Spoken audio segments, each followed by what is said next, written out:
अडकू शकतो. न्यायालयाचा अवमान झाला असं त्यातनं दिसतंय आणि एक अवमान याचिका दाखल होऊ शकते. हे सुद्धा अजित पवारांनी, कारण की ह्याचा त्रास सुनील तटकरेंना होणार नाही, ह्याचा त्रास अजित पवारांना होणार आहे. कारण की cases Sharad Pawar versus Ajit Pawar. Sunil Tatkare is not a party. त्यांनी काढलेलं जे इन्स्ट्रक्शन्स होते ते सुद्धा कोर्टाने अमान्य केले.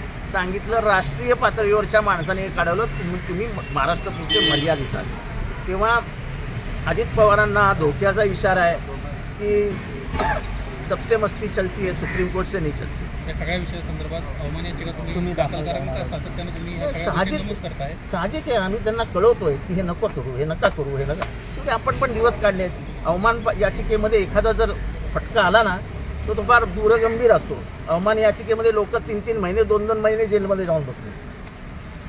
एवढी अवमान याचिका गंभीर असते. आता त्यांचे एवढे मोठे मोठे वकील आहेत, जे एका वेळेस 50-50 लाख रुपये घेतात एकदा उभा राहायला. असे 3-3, 5-5 वकिलांची टोळी असते.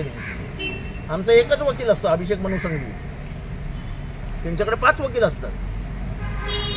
त्या 5 वकिलांना हे जर समजू शकत नसेल, म्हणजे माझ्यासारख्या सामान्य माणसाला हे समजतंय,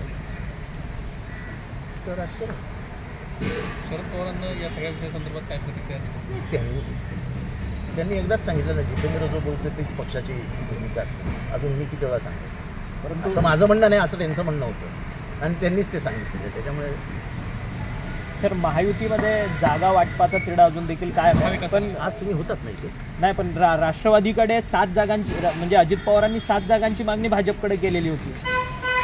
अजित पवारांनी 48 जागांची मागणी करावी, अमित शहानी त्यांना द्यावी, आमचं काहीही म्हणणं नाही. फक्त त्यांना अपॉइंटमेंट द्यावी एवढं माझं मत आहे, की त्यांना अपॉइंटमेंट द्यायला. परंतु 7 जागांचा दावा केला तो कुठेतरी घसरताना पाहायला मिळतो. आता 4 जागा. परत एकदा सांगतो, मला काय करायचंय, आपल्या खाली काय जळते ते बघा, दुसऱ्याच्या खाली जायला बघायला जाऊ नका ना. आपल्याला सवयच नाही दुसऱ्यामध्ये बोलायची. आपण आपली कुस्ती आपण खेळतो. महाविकास आघाडीमध्ये पण जागा वाटपाचं घोडं अडलेलं आहे. भिवंडीमध्ये तुम्ही आग्रही आहात की तुमचं जे उमेदवार आहेत, उद्या आमची पार्लमेंटरी बोर्डाची मीटिंग आहे.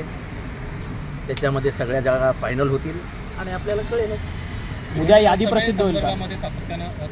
मी तुम्हाला तेच सांगितलं ना की उद्या साहेब फायनल पार्लमेंटरी बोर्डाची मीटिंग घेत आहेत आणि साहेब उद्या अंतिम करतील मी कोण. उद्या यादी जाहीर होईल. मग आमची यादी उद्या दुपारी जाईल. परंतु उद्या ठाकरे गट आणि राष्ट्रवादी शरद पवार एकत्रित पत्रकार परिषद घेऊन ह्या सगळ्या काही जागा आहेत तुमच्या महाविकास आघाडीच्या त्या रिलीज करणार आहेत.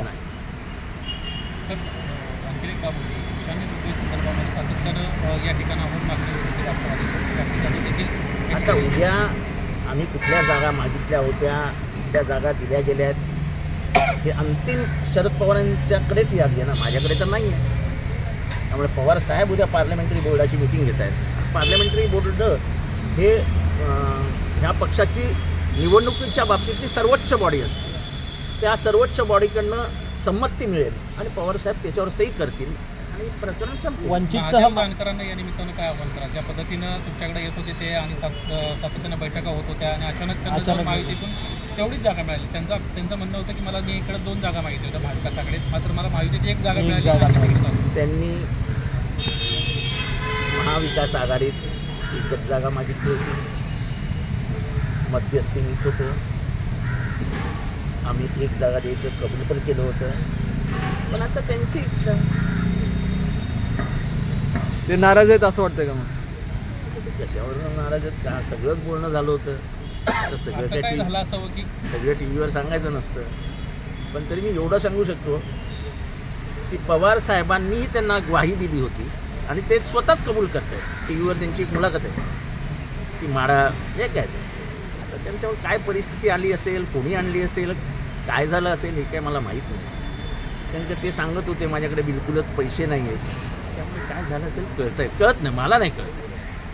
वंचित बहुजन आघाडीने सोबत आलं पाहिजे, कारण भाजप देशातून हद्दपार करायचं असं आहे. मी आज पण म्हणेन की डॉक्टर बाबासाहेब आंबेडकरांचं संविधान आणि ह्या देशातली लोकशाही वाचवायची असेल तर प्रकाश आंबेडकर आम्हाला साथीदार म्हणून हवेच आहे. तुम्ही लक्षात घ्या. बोलले आहेत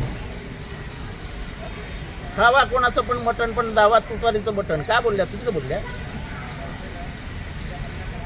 आणि असं शर्मिला पवारांची भूमिका म्हणजे त्या वहिनी कधी राजकारणात नाही आहेत काय नाही आहेत पण त्यांना भूमिका पटली नाही म्हणून त्या बोलते म्हणजे त्यांचे यजमान श्रीनिवास पवार बोलले. आम्ही कोणी ह्या विषयावर बोललो पण नाही ते त्यांचं आहे ते बघतील. कशाला मध्ये मध्ये पडतात हे मला कळत नाही. ते मिटकरी त्या श्रीनिवास पवारांवर बोलले कोणी अजून मी तर श्रीनिवास पवारांचं नाव पण नाही घेतलं कधी. आज पहिल्यांदा घेतलं जेव्हा तुम्ही शर्मिला वहिनींचं नाव घेतलं.